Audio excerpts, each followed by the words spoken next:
ఎక్కిన వారికి వరదబాధకి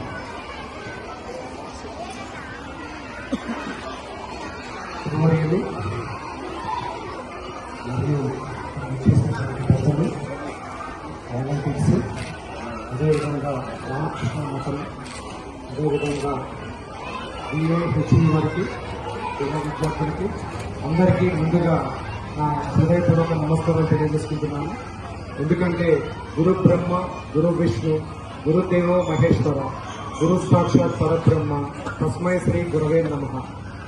ఇది నేను నేర్చుకుంది ఇదే ప్రాంగణంలో, ఇదే స్కూల్లో, ఇక్కడే నేను నేర్చుకున్నాను. నేను కూడా ఈ స్కూల్ యొక్క పూర్వ విద్యార్థిని చెప్పుకోవడానికి చాలా గర్వంగా మీ అందరికీ తెలియజేస్తున్నాను.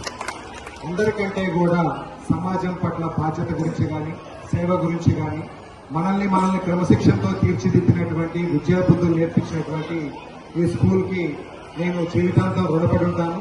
దాంట్లో భాగంగానే మానవ సేవే మాధవ సేవ అంటారు. మానవుడికి సేవ చేస్తే మాధవుడికి సేవ చేసినట్టు దేవుడికి. సో దాంట్లో భాగంగా అందరికీ అన్ని రకాలైనటువంటి దానాలు చేసే అవకాశం లేకపోవచ్చు. కొంతమందికి వస్తు రూపేణ, కొంతమందికి ధన రూపేణ, కొంతమందికి విద్యా రూపేణ, కొంతమందికి సమయ రూపేణ. ఎందుకనంటే సమయం గురించి నేను చెప్తున్నానంటే, మనకి తోచినటువంటి దాంట్లో ఒక వ్యక్తి ఇబ్బందుల్లో ఉన్నా, ప్రమాదం జరిగినప్పుడు కానీ, రోడ్డు మీద ఏదన్నా యాక్సిడెంట్ అయినప్పుడు కానీ గోల్డెన్ అవర్ అంటారు. ఆ గోల్డెన్ అవర్ లో తీసుకొచ్చినట్టయితే బతికేవాడు అని అంటారు.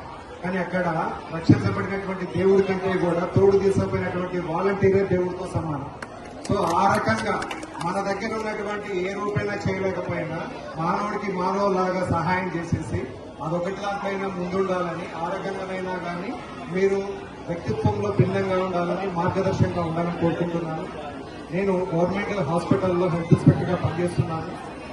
మేము మొన్న వచ్చినటువంటి వరద బాధితులకు సంబంధించినటువంటి రిలీఫ్ క్యాంప్స్ పెట్టాను, హెల్త్ క్యాంప్స్. స్వర్ణభర్తిలో కానివ్వండి, జూబ్లీ క్లబ్లో కానివ్వండి, ఉమెన్స్ కాలేజీలో కానివ్వండి.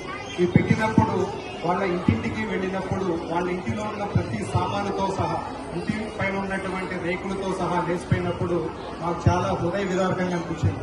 మనం ఏమిచ్చినా కానీ వాళ్ళకి తీసుకొచ్చడలేదు. కానీ మాకు గురువు గారు దేవకి వాసుదేవరావు గారు మేము గురువుగా భావిస్తాం, మాకు పెద్దలు. అదేవిధంగా శేఖర్ గారు కానివ్వండి, జయంత్ పటేల్ గారు మా క్లాస్మేట్. ఆ రకంగా నాకున్నటువంటి సంబంధాల రీత్యా వీరిని అడిగిన వెంటనే, సార్ మా దగ్గర కొంతమంది ఆశాలు కానివ్వండి, మా హాస్పిటల్లో పనిచేసే వాళ్ళందరూ కూడా సర్వీస్ చేస్తున్నాము. వారు కూడా వరద బాధితులు వెంకటేశ్వర నగర్లో చాలా మంది ఇదైపోయారు.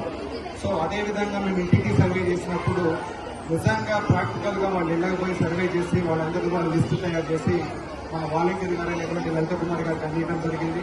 లలిత కుమారి గారు కూడా ఈ విషయంలో చాలా స్పందించేసి వేగంగా కూపన్స్ తీసుకొచ్చేసి మాకు అందించాం. నిజమైన లబ్ధిదారులకు ఈ రకంగా క్రమశిక్షణతో కూడుకున్నటువంటి సేవలు అందుతున్నందుకు నాకు చాలా సంతోషం అనిపించింది. భవిష్యత్తులో కూడా ఇటువంటి కార్యక్రమాలు ఏం చేసినా కానీ సంతోషంగా వాలంటరీగా నేను పనిచేస్తాను సార్. వాళ్ళకి ఎప్పుడూ మద్దతు ఇస్తాను.